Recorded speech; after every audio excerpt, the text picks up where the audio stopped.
What is up, everyone? Welcome to It's Been a Week. I'm your host, Ben McDonald, and this is your weekly dose of whatever the hell just happened.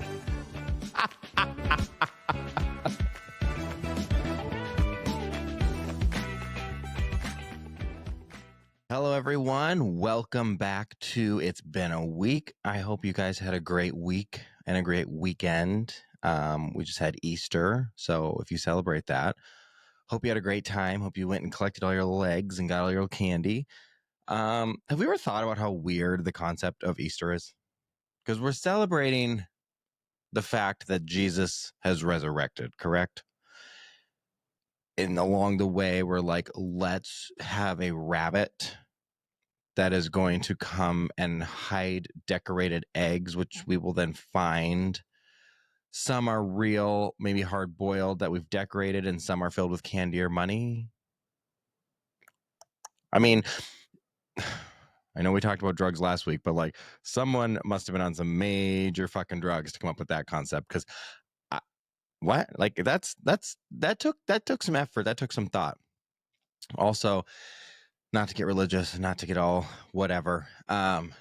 Do we really think that he rose, or was like, did someone move the body? I'm just saying, like, we don't have Ring cameras back then. Do we really know? I don't know. I'm just saying, I'm just throwing that out there. We might have to have Lee back on here to discuss that, because, like, come on. All right. Anyways, moving on. I hope you had a good Easter. If you're Jewish, Muslim, or anyone who doesn't celebrate Easter, I hope you just had a good weekend. I had a very good week, very good weekend. We had some people fly in. We had for some friends from California, some friends from Minnesota. AJ, of course, did the cooking because that is not in my wheelhouse. And it was a great little weekend. So that was good. All right, guys, I'm a Starbucks guy. If you know me, if you've followed me on Instagram, if you've seen any of my stuff, you know that I love my pumpkin cream cold brew. I just love my Starbucks. I know everyone doesn't, but it's my place. It's consistent. It's good. I love it. So yesterday I'm going to Starbucks. I pull into the drive-thru and the lady comes on the intercom and she goes, "Do you mind waiting a minute?" And mind you, there's now a giant truck that is pulled in behind me. And in front of me is a minivan with a stick figure family plastered on the back. So I immediately get into a shitty mood because there is nothing more annoying than a car with their stick figure family on the back of it. I really don't understand who wakes up one day and is like, you know what we need to do? We need to get some stickers for the back of the car. Like, let's get the whole family. This is going to be great. So, and then you get like, sometimes you'll get like the nerdy families and it will be like, you know, Jurassic Park or Star Wars. They got to have some theme with their stick figure. I mean, it just continues to get worse. So anyways, I'm sitting there, I'm waiting, and I start looking at the menu because I was like, you know, whatever, I've got nothing else to do. So I'm seeing like, what's new? And I start looking and I notice on the menu, I'm like, oh my God. I go, they have Braille. And so then I start thinking, I go, how many blind people are driving? And if blind people were driving, like, how would they get into the Starbucks drive-thru? And then the menu is like 10 feet away from your car. So like, how are they supposed to reach out of their window and like, what, like feel for the dots or little bumps? Like, how is this working? How did this get approved? Who spent the extra money? I mean, I'm all about inclusion, but like, why are we putting Braille on an outdoor drive-thru menu? It's beyond me. So the lady comes back on the intercom. I tell her my order, and then she ends and she goes, "Would you like to add an extra shot of espresso?" I said, "What?" She goes, "Would you like to add an extra shot of espresso?" And I thought to myself, of all the jobs you could pick in the world, all of them, you picked the largest coffee chain in probably the world, for sure America, maybe even the world, and you can't say the word espresso? There's no X. It's not espresso. It's espresso. There is not an X in there. And then I was like, you know, you really should have probably worked at like the grocery store. You could have worked at the 10 items or less line and been like, I work in the espresso line. You know, I mean, so I pull up and she hands me the little like credit card machine thing to pay. And she goes, it's just going to ask you a little question. And that's my favorite part is when they go, they act like they don't know what the question is. Like it's a random choice question. Like maybe they're going to be asking, did I pronounce everything correctly today? Or who knows? But they know what the fucking question is. They want a 20% tip for handing you a cup of coffee. I am all about tipping. When you go to a restaurant, when you're at a bar, when you're at something where someone is is like serving you, 100% you need to tip. I get that. When you go to a place like a bakery or a coffee shop or these places where it's like you're literally just doing your job. You're literally just I ordered a coffee and you handed it to me. That you gave it out the window. I'm not tipping you on that. I'm sorry. Like, call me an asshole, but what? So I grab my coffee, I don't tip her, and I continue on my way because I had to go make some returns, which I don't know if it's for everyone, but around here, Amazon, it used to be you'd go to the UPS store. Now you have to pay to return something at the UPS store, but you can go to Staples. Whatever. So I have this giant box. I've taped it up. I've put my label on it, all the things. I walk into Staples and there is a giant sign that says returns. So, I kind of knew where I was headed. So I'm walking in. I go up to the computer, which says Amazon returns. And again, under the sign that says returns. And I'm standing there waiting and I'm holding this giant box. And this girl behind the counter, she just kind of pauses and looks at me and she goes, "What's up?" Um, what do you think is up? I am at the return line underneath the return sign holding a giant box. What the fuck do you think is up? And she comes up and she's like typing in her stuff. And then she goes, "So what are you returning?" I go, "Ma'am, I'm returning my Nespresso machine." Okay. And that is enough coffee talk for the day because it was a whole situation and we need to move on from coffee, but that was my coffee experience. So if you're watching this podcast right now, which some of you have been watching on YouTube, or you'll see in some of the clips I post, hopefully it's starting to look a little more, I don't know, professional. The studio's coming together. We've got special lighting. We got cameras. We're progressing. We're moving forward. So I hope you guys are enjoying that. I have some very exciting guests coming up, not today, but coming up in the future. And I need to tell you guys about it because this is going to require some of you to write in and ask some questions. Two people I have coming up. One of them is a trauma therapist. She's amazing. We mentioned it last week and I've already had some people write in, which has been some great stuff. So that is coming up. So if you guys have anything you want to, get off your chest, if you want to ask a trauma therapist, if you need help on how to get through some stuff, if you're whatever you want, and you can write it anonymously if you'd like. You can write, you can say your name if you want. Whatever you want, we will talk about. So write your stuff in. And I also have a very good friend of mine, and he is a world famous psychic. And I mean, if you believe in that stuff, I do. You don't have to. But like, if you need to speak to someone who's passed on, if you're wondering about your future, your career, money, sex life, anything, it's insane. I am telling you. Just trust me. So if you guys have anything you want to write in for either one of those, just head on over to itsbeenaweek.com, scroll all the way down, and just email me right there. Or send me a DM on Instagram or whatever you want to do. Get a hold of me. But definitely write in. It's going to be very interesting. So those will be coming up in the next few weeks, but I got to get a little time so we can get some people to talk about that. I've had people writing me, emailing me, and DMing me some questions and some hate, which I live for that. So we're going to read some of that and go through some of that. And then I feel like on all these episodes, I've dropped a few bombs without kind of explaining them. And people are like, whoa, whoa, whoa, what did you just say? So I have a little bit of a story time. We're going to explain a few things. So let's get into it.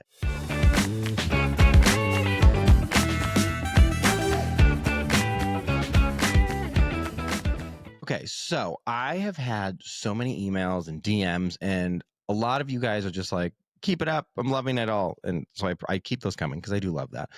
But I've actually had some interesting ones come in. So I was like, you know what, we should talk about it. Why not? Someone wrote, "What happened to the koi that you rescued and put in your bathtub? I need closure." She is doing great. She is back out in the pond. She is thriving. This warm weather, she's great. She lived in our bathtub for about 2 weeks, I think, and she's like doing great. So she is completely swimming around, living her. You mentioned being a little too out of touch with reality in one episode. What's the most clueless moment you've ever had? Well, I definitely think not knowing the price of gas, that it varied from station to station, was kind of a little out of touch and kind of fucked up.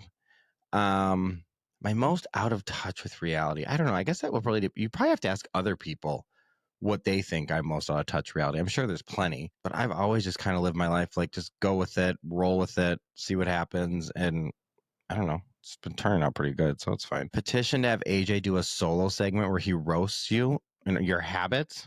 No.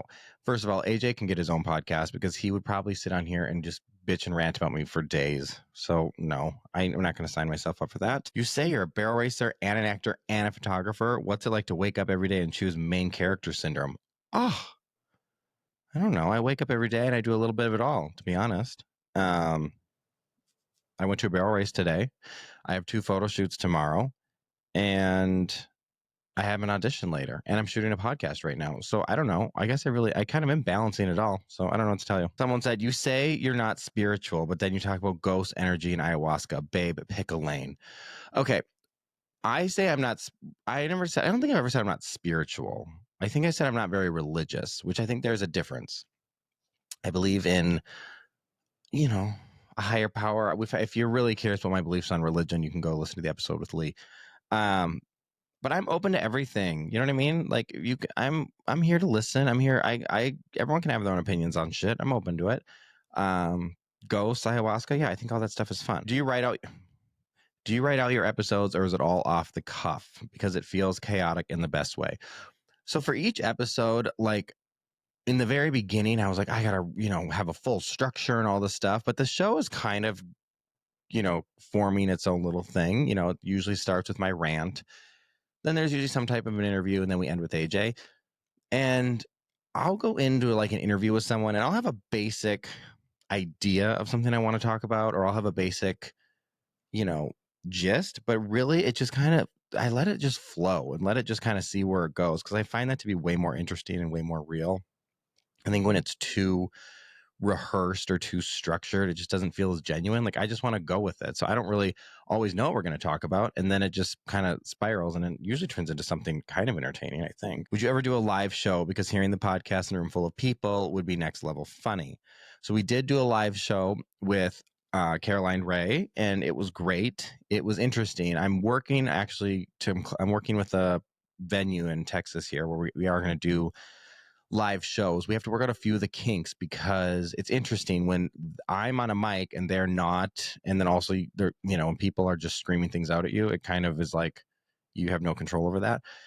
So we are working on how we're going to do that, but I think there's going to be some kind of a live aspect, and I don't know if that's going to be recorded for the podcast, or maybe that's like its own separate thing. I don't know. That someone has some ideas. I'd love to collaborate on that. Has anything you said on your podcast ever caused drama in real life, like family fights or losing friends? Well, it has definitely caused drama, because I call shit out, and I know that people don't like that, and I say shit, real shit, and not people don't always like that. But I've kind of always been that way. I feel like I've really always been unapologetically myself and unapologetically Ben.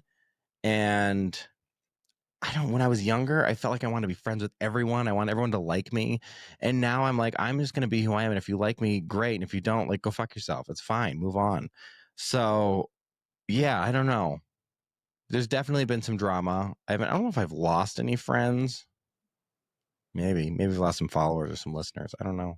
Okay, that's enough questions. There was just a little few stuff that I get DM'd. I've gotten some really good hate ones, like some really good ones, but there's like a story that goes with it. So I got to tell that in its entirety. I can't just like give it's too good. So that'll be coming up soon, but let's get into a little bit of story time.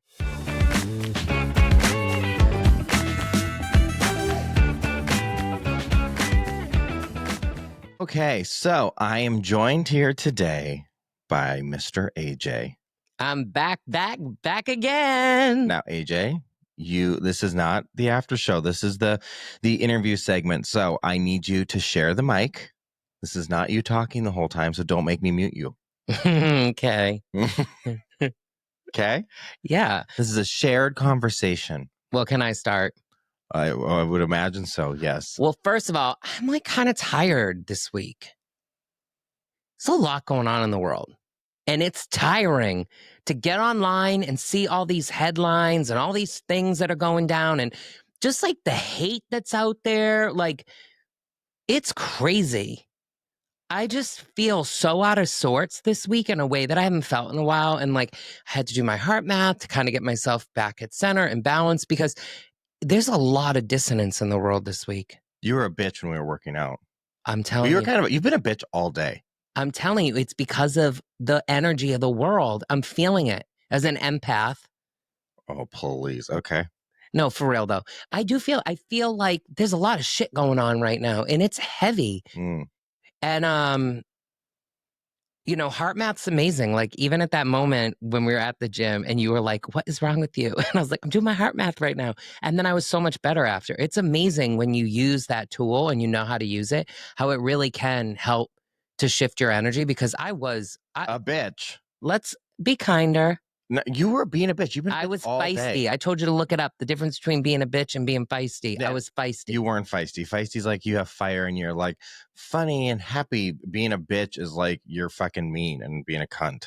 Well, that's not me. It has been today. The other thing I want to talk about from this week is, you know, on Instagram, I love to save something on Instagram. I just think it's fabulous. Like, even though I have no idea what I've saved and I probably could never go back and find anything because I save so much shit. There's a new thing on Instagram. When you click the little thing to save, it now lets you categorize it. That's been around forever. I have 17 categories. Oh, well, I just found out this week. Oh my God. Okay. I've been creating categories. I got like music and food and plants. I got all kinds of good stuff. Okay. Well, moving on from Instagram. So I feel like during this, you know, what episode are we on? Like 16? Yeah. I think 15, 16, something like that. So I have dropped some bombs like randomly. And I feel like I haven't really clarified what some of those were. So I feel like we got to clear a few things up. And I also feel like we need to tell the story on how, because remember even our first episode when we talked about moving here? Yeah. We never told the story on like how we got this house. I'm down. Let's do it. Okay. So just real quick before we get into it. Here we fucking go already. Well, speaking of the house made me think. I'm sure everyone had a wonderful either Passover or Easter recently. And it was really lovely to have people at our home again and to celebrate. I know you're like, I don't like when you got to get the table all cute and blah, blah, blah. But it was so fun to have people here. And Easter is just like that fabulous time with the Easter bunny and like. No, the Easter bunny, that is some fuckery. What is the point of an Easter bunny? It's some shit that was made up in Germany years ago to like represent fertility. And again, but what does that have to do with the resurrection of Jesus? Well, I think it's about maybe rebirth or the birth of Jesus, like the idea. I mean, I kind of forget, but it's something with Lent and then like maybe he's reborn. Doesn't he come back or something? Jesus? Yeah. Well, he rises from the dead. Isn't that or at Easter? Yeah. Well, yeah. And that's what the bunny represents, fertility and like birthing. So it's like something about rebirth, I think. It's some German stuff that they made up a long time ago. Jesus died on the cross. Yeah. Apparently was put into the tomb. And then 3 days later, they're like, he's gone. He's risen. He's alive. Which I'm like, did they move the body? We don't know. I know, but that's why there's an Easter bunny because I'm serious. I'm serious. No, but there's something about Germany. Okay. And it was created in Germany. Okay, I don't give a fuck about Germany. The point is, why are we decorating eggs and then hiding them and then finding them? Because it's about finding and like discovery and fertility and rebirth. You are really speaking out of your ass. Well, someone look it up because I don't think I am. What does finding colored eggs have to do with anything? Joyous. It's a joyous day, a celebration of fertility and life. It's about life. It's about the joy of life. Why are you screaming? I'm not screaming. See, this is passion, baby. This ain't screaming, bitch, feisty, passion, screaming passion. Okay, so Easter bunny, moving on. Again, we're not here to talk about Easter or Instagram. You're getting off topic. Okay, well, go back to the house. So we're here to talk about how we got our house and some of the characters we've encountered when we moved here to Texas. So we were in LA and this was COVID times. And the only thing open during the pandemic was essential businesses like grocery stores and pet stores. I was going out of my mind because I had finished Tiger King. And there was nothing to do for me and like couldn't go to Soul Cycle, couldn't do anything. So I would go to the pet stores because I was so bored and I'd be like, well, I'm just going to get another fish tank. Mind you, I wrote a book. or 2. Yeah, AJ was all creative. I was like, I'm gonna go get Nemo, and our living room became like fucking SeaWorld. No, it was SeaWorld. There was 7 fish tanks. At one point, you were breeding seahorses, and then all of a sudden, there was some octopus that was going to come, and it was going to have to be locked in the cage or the tank, because it was going to come out and crawl around the floor or something. Well, yeah, octopuses. What's the proper term for that? And I'm just gonna say an octopus. An octopus is very smart. Yes, like really, really smart. So they can get out of like any tank. You have to make sure your tanks are really sealed because they will get out, and they can get out of a tank, and this is a true story. Crawl down the. Not that it happened to us, but I do know that's true. We didn't have one. No, we never got the octopus, but octopus can get out of their tanks. They will crawl over to a different fish tank, go and eat the fish, and then go back. And then they will get out and crawl back and go to their home. Oh. It's been caught on camera. So YouTube that if you don't believe me. We have all these fish tanks. It's becoming SeaWorld in our apartment. And then I think, who had the idea to move the horses? Was it you or me? I don't know. I think it might have been me, because I was like, you need something else to do. Right. And I was like, okay, if we move the horses to LA, like it's something outside, I can go something to do. And it's, hopefully it was like allowed with COVID restrictions. So we bought a truck, drove to Minnesota, got my horses, got the trailer, came back to LA.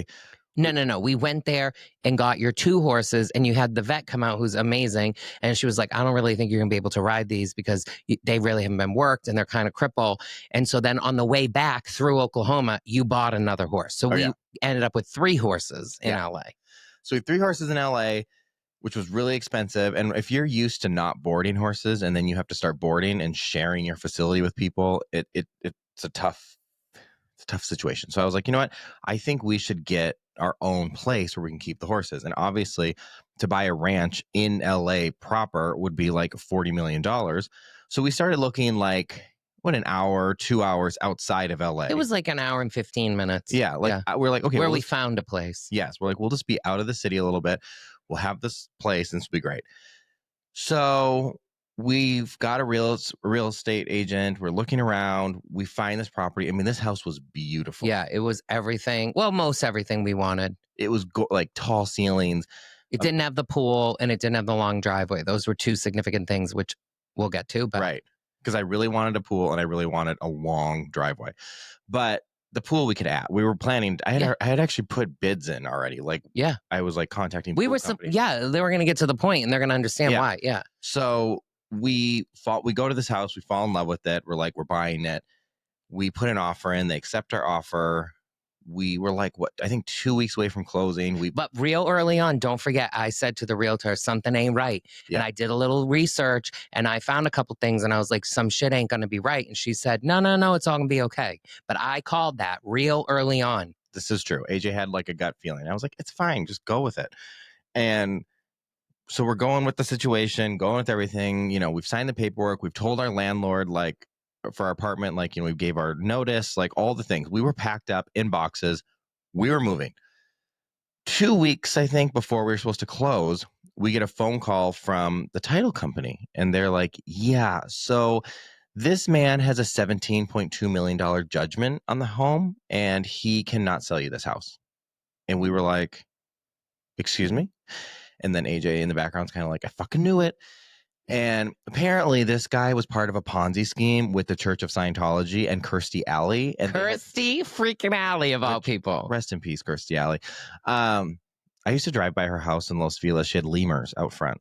She had pet lemurs. She also had $17.2 million from some people. True. They were with the Church of Scientology, and they stole a bunch of money from old people saying they were going to make a movie, and they never made the movie, and they just stole the money. So we're then like, okay, we got to get our deposit back.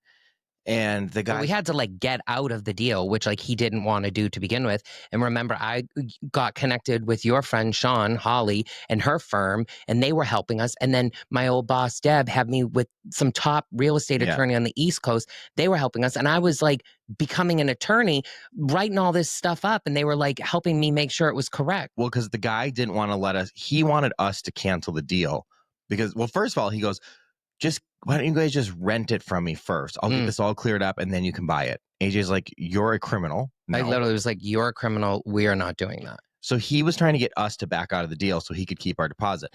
And luckily, my friend Sean, who I met at SoulCycle, she was like, she's Kim Kardashian's attorney. She's like Lindsay Lohan's attorney. I mean, she's like, she is incredible and like huge attorney.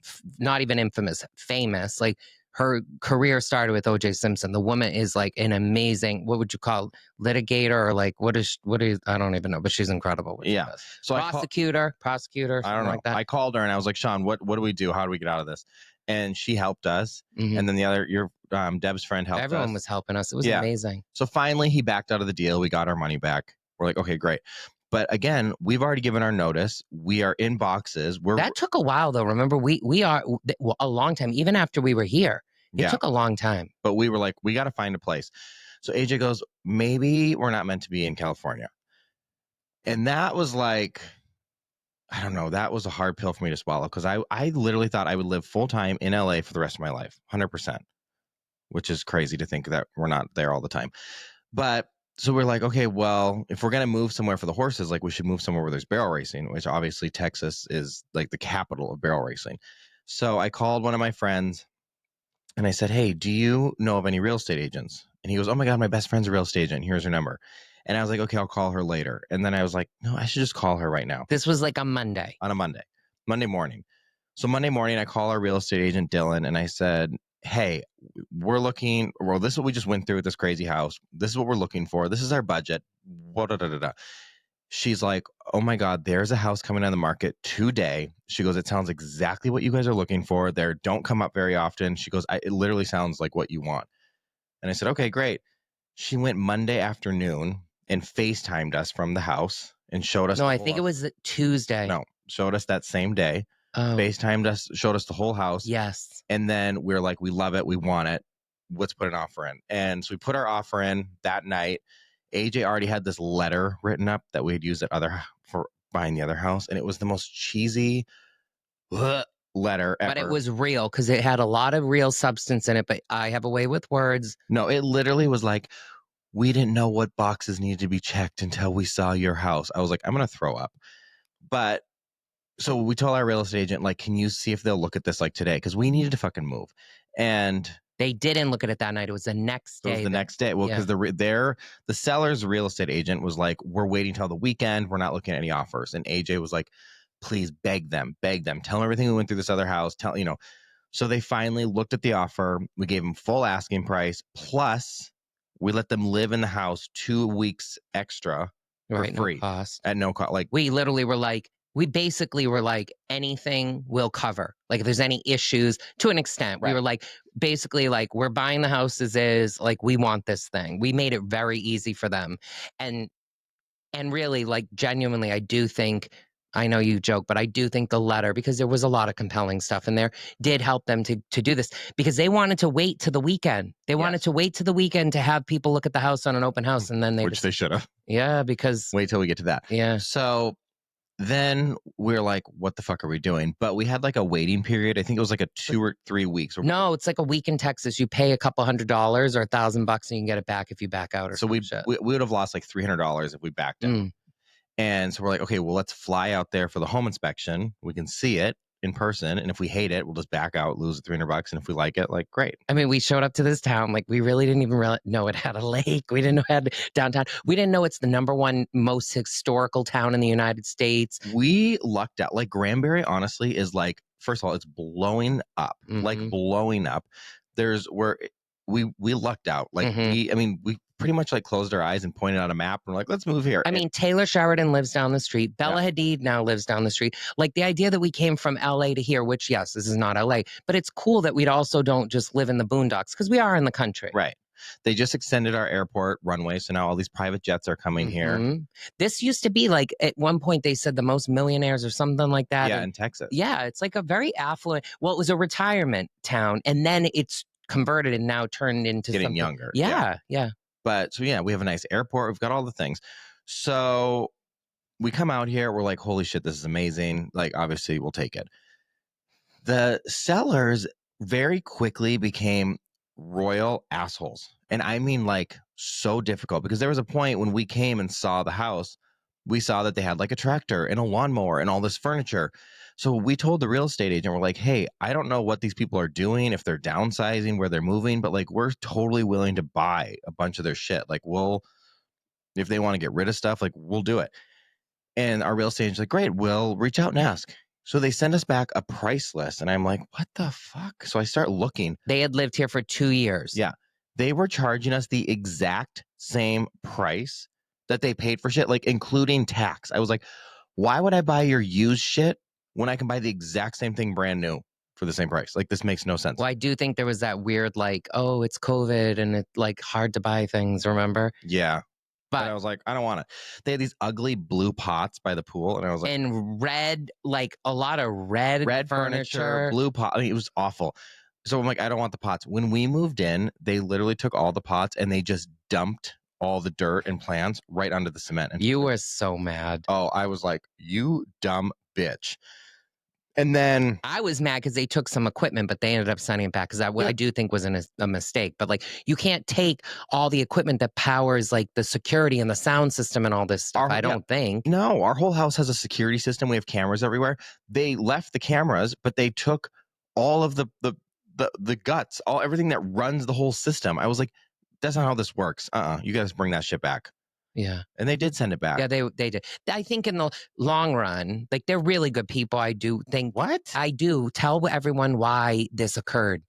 I do think they're good people. I don't think they're good people. Well, you literally think that if someone bats an eye, the wrong eyelash at you, it's not a good person. Well, so our neighbors who we ended up meeting on, well, one side of our neighbors, we became friendly with them, and we told them, we're like, God, these sellers, they were really like awful to us. And they said, oh, that's because after they signed with you guys, they had a bunch of offers come in, and they had offers for like $200,000 over our offer, but we were already under contract. Mm-hmm. But here's what annoys me. Why didn't they just say anything? Why didn't they say, like, what I would have done is I would have called us and been like, hey guys, we have a change of heart. We have a change of heart. We really don't want to sell our home. We'll give you $20,000 to back out of the deal. We would have been like, 20 grand for, yeah, we'll find another house. Well, because there were so many houses at here. that time. It was like unreal. Like coming from LA to here, we literally couldn't find a house. Like after our thing went down in LA, we couldn't find a house. It was either on fire, it had already been on fire, or like the pasture was on the side of a hill. Well, the one we looked at, it was literally on a mountain. And I go, I need an arena. And she goes, we could put it right here. I go, I'm riding horses, not billy goats. What? So when we came here, it was like 30 to 40 different homes that fit everything we wanted. Right. Cut to, though, as we were talking earlier, our house has a long driveway and it has literally the exact pool that you had been scoping for the other house or getting bids on. It's unreal. Yeah. I had designed this pool, like literally had quotes from these pool builders in LA. We got here. It was the exact pool, like kind of better too, like longer. Yeah, a little longer, but it was like the same pool with like the sun deck and the hot tub and how it overflowed, and then the fountains. Like it was the same pool, and I was like, holy shit! And we have like our house that's on the very back of our property, so you have to come in, and it's a really long driveway. Yeah. But no, so they got all these offers, but I would have just been like, hey, I'll give you 20 grand to go away, and then they would have made an extra 180 on that. Like. What? But instead, they were just trying to be dicks and think that we'll back out because you're being mean. In retrospect, you never know. Well, I do know that. So we ended up in this house, and it's been great. Oh my God, it's tough. Like we don't live in a city like we're used to, but we get to travel a ton, obviously, and we're back in LA often, and we're everywhere, which is great. And like my parents live close, so as everyone knows, that's what gets us to be able to travel. But because we do travel like every month. Yeah, a lot. And we do have over 70 animals, which we're going to do. That's got to be another episode. I think we got to do a whole ranch tour. Like, like go through all the animals because it's crazy. Like maybe bring a goat up here. I don't know about that, but so when the time finally came where I was like ready to move and we're ready to go, we had reserved a U-Haul truck. Oh, yes. And we're like, okay, so we're going to get the U-Haul and you can get this attachment so you can pull your car, because I was going to drive the truck and the horse trailer, and AJ was going to drive the U-Haul, and we were just going to put the BMW attached to the back of the U-Haul, and AJ was going to drive that. So the day before we're leaving, before the movers are coming, I called U-Haul and I said, hey, I'm just confirming, we'll be there to come pick up the truck. And they go, oh yeah, we don't have it. I said, what? They go, yeah, we don't have the truck. I reserved this over like a month ago. And they go, yeah, when you reserve, it doesn't actually guarantee you'll have a truck. So it's a first come, first serve basis. I go, what the fuck? Remember, I was on a walk with Joy, who we're about to talk about, and you called me. And I was like, are you kidding? I know. I go, there's no truck. And they go, no. So there was nothing. So then I'm like scrambling to somehow find a different truck. And I came across Penske. And I'm like, okay, fine. And so I get a hold of the Penske people. They have a truck available. They're like, we'll save it for you. You can come get it right now. It was like twice the size that we needed. Yeah. And it was 3 hours from LA or something crazy. But also they were like, we don't offer attachments to pull your car behind. They're like, or it's not allowed. It's not allowed. Like, we don't do that. Yeah. And I'm like, so you call me back while I'm still on the walk. I know. And I'm like, well, we got to figure this out. So I call AJ. He's walking with Joy. And AJ's like, we need someone to drive the car. And Joy, who's a saint, yes, is like, I will drive the car. So the movers come, they load up the Penske truck. We're getting ready to make the drive out here. I've got the truck and trailer. AJ's driving the Penske truck, and Joy has the BMW. God bless Joy. I think she thought this was going to be like a fun little road trip where we're going to like go sightseeing and hang out and take our time and like maybe go out to restaurants. I don't know. But I was like, Joy, I got 3 horses on board. I'm like, and I had the dogs with me. I'm like, I'm hauling ass. Like, we are going to like, we're leaving at 4 a.m. and when we stop is when we need fuel. And when we need fuel is when we get food, and we just keep going. And mind you, I'm in the Penske truck. He's all hauling ass. I'm in this truck and it's got what's it called? A gator on it? Or a governor. A governor. And it only goes like 40 up the thing. And I got the cat with me. Yes. And I can't go that fast. And I'm literally driving. I mean, how big was that thing? 28 feet or something crazy. It was ginormous. I don't even know how I was allowed to drive it. I feel like you need a special license. And I couldn't even move up the hill. You're flying with the horses. And Joy in the BMW with the M package engine or whatever. Next thing I know, she was behind us a lot of times because she's taking her time. She comes flying past me. She's waving at me. I was like, oh, this sucks. And I remember at one point we got to a gas station and, I'm with the horses and barrel racing, you get used to being a little trucky. Like, I know this is how we do it on the road. Mm-hmm. So you fill up, as your truck is filling up with fuel, you go in and you get your snacks, you go to the bathroom, you do what you got to do so that when you come out of the gas station, your truck is fueled up and like back on the road we go. So my truck's fueling up. I'm inside. I think we're getting some snacks, go to the bathroom. And then Joy's sitting there and I'm like, all right. And she goes, well, I guess I should probably go fuel up now. And I go, what? You haven't been fueling up this whole time? She goes, she didn't know. No, I know. But I was like, Joy, I'm like, you got to get out there and fuel. You fuel while we're in here. Joy is literally one of the most kind, most wonderful people in the whole world. The fact that she did this for us. No, I just don't think she knew what she was signed up for. She had no clue what she was signed up for. I do think she thought we were going to go, drive a little, we'll stop, we'll get some snacks, and we'll find a cute hotel, we'll all hang out, kumbaya. No. And Ben was like, go, go, go. Well, we have the horses on board. Like we drove, I think, 20 hours the first day. Something crazy. Absurd. I thought we destroyed Joy. I was like, oh no. We made it from Los Angeles to Abilene, Texas in one day. It was a haul. Oh, and then we had to stop for a few hours to get. Remember, she wanted to stop in El Paso. El Paso? I go, what? Joy, we are 3 white people driving around like a $200,000 rig. No, we are not stopping and hanging out in El Paso. Like, go. No, So we finally make it to our home in Texas. And oh my gosh, I remember the first day you guys went to the store. Mm-hmm. I'm unpacking boxes, and all of a sudden, one of the neighbors from down the street, they're at the front door, and I went, whoa. And they go, hey, and I was like, oh God, I got to change that gate code. And they go, oh, we just want to introduce ourselves. And they go, where's your wife? And I go, oh, she just went to the store. And then I come back with Joy, and we're walking up as they're leaving. And I think they think that Joy is the wife, mm-hmm. But hello, it's me. But what was wild is when we arrived, I had to speak that evening or like at 6 a.m. or something the next day for Asia. Yeah, and that's why I was hauling ass too, because we had to meet the guy here to set up the Wi-Fi. Do you remember?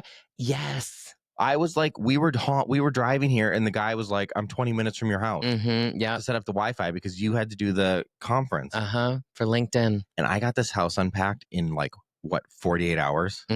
Joy like Oh went my to God, Deb, my old boss, was like, "Oh, leave it to the gays, like getting it done." unpack that. Like Joy went to bed. She woke up the next day, and I'm like, like pictures were hung, everything was placed. She was like, "How did you do this?" Oh my God. But before we went to bed that evening, Oh, we decided that we were going to go in the hot tub and we were going to go in the pool, and we turn on the hot tub. No, there was a remote, and it was just like, okay, turn the heat on. So I was like, let's heat the pool up. Like, Yeah, Ben was like, the pool's kind of cold. Let's heat the pool up. So we let the pool kind of heat up as we were unpacking, having dinner, and then we got in the pool. It was so nice. I'm like, this is the life. Oh, like, it was like 90 degrees. It was like a hot tub. I'm like, this is great. I go, this is amazing. We have made such a good decision. The next morning, we go to bed. Yes. So it must have been like 2 days in, because you're right. We were unpacking all that stuff. And Joy stayed a few days, and we go to bed, and we wake up the next morning. She comes over and she's like, "Do you guys have hot water?" We were like, "What?" I was like, what do you mean? And it turns out that and by the way, we were only in the pool for 10 minutes because we're like, we'll just go back in tomorrow. Yes. So I drained the entire propane tank, which was about a $900 experience to heat the pool for 10 minutes. Drain the propane. We have no hot water. We have nothing. And then, fun fact, you kind of learn things as you go when you buy a ranch.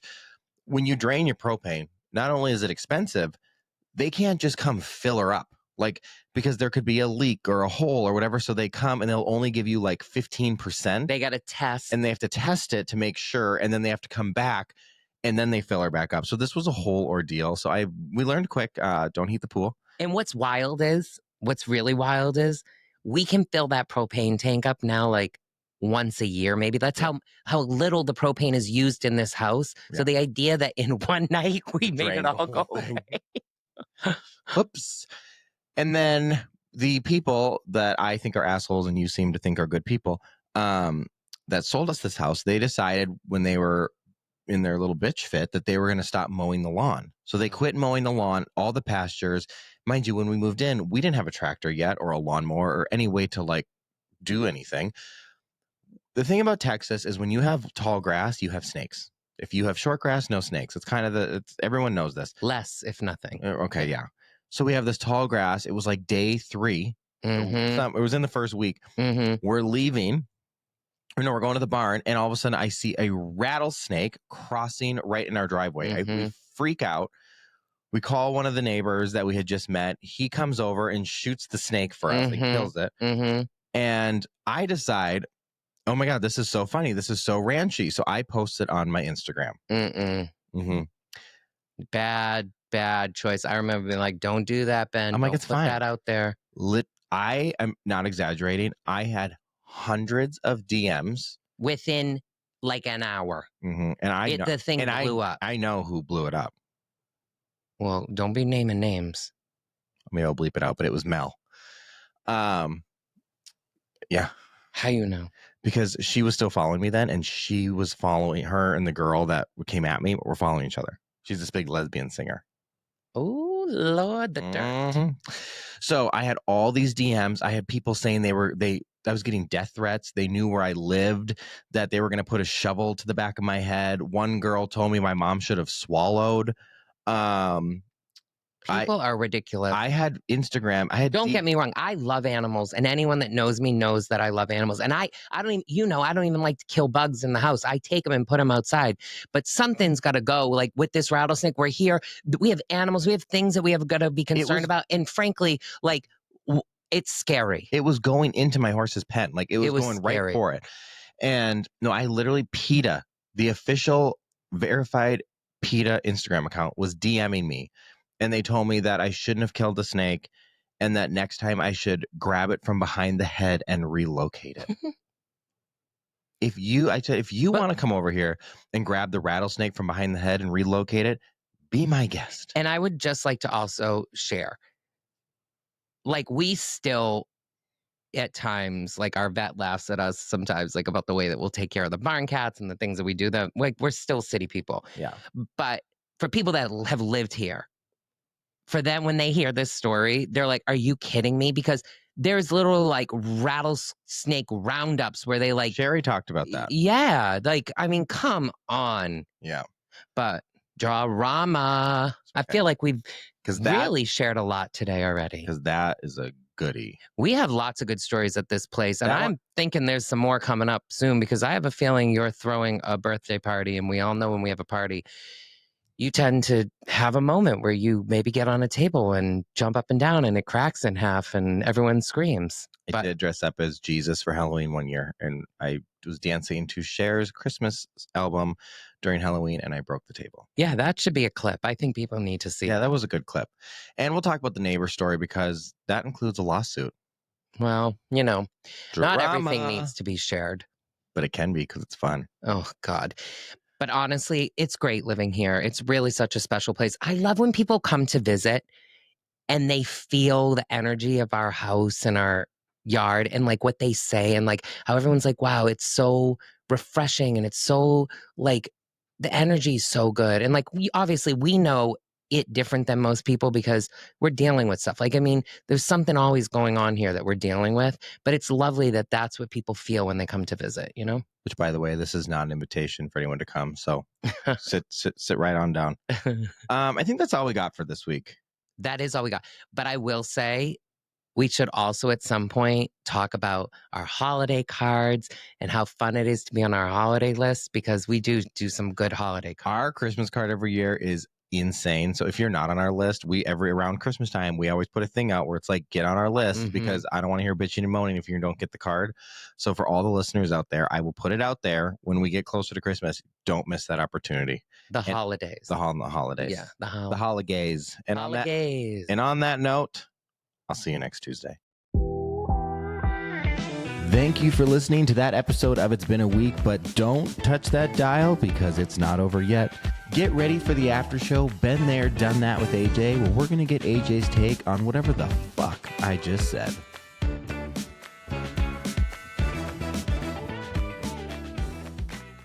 And guess what, guys? We're back with Been There, Done That. And you're going to hear someone that you just fucking heard. AJ, you're still here. Well, here's the deal. We just had a whole episode together, so I don't think we need to spend a lot of time talking about how great it was.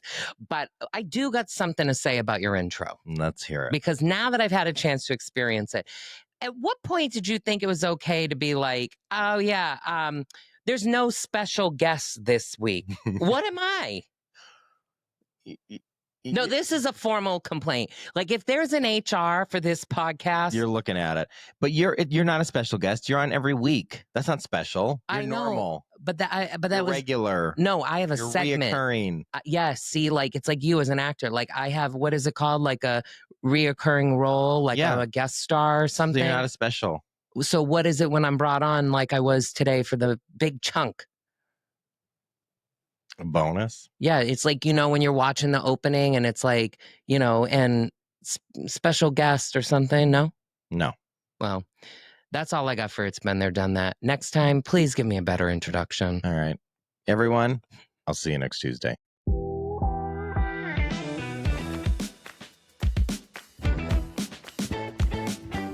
What is up, everyone? I have a question for you. Have you ever done something so wild, so hilarious, or so ridiculous that your friends are still talking about it? Do you have a story that happened to you this week that are going to leave jaws on the floor? Well, here's your chance to tell it on It's Been a Week. Head over to itsbeenaweek.com, scroll down to the bottom, and let me know why you should be the next guest.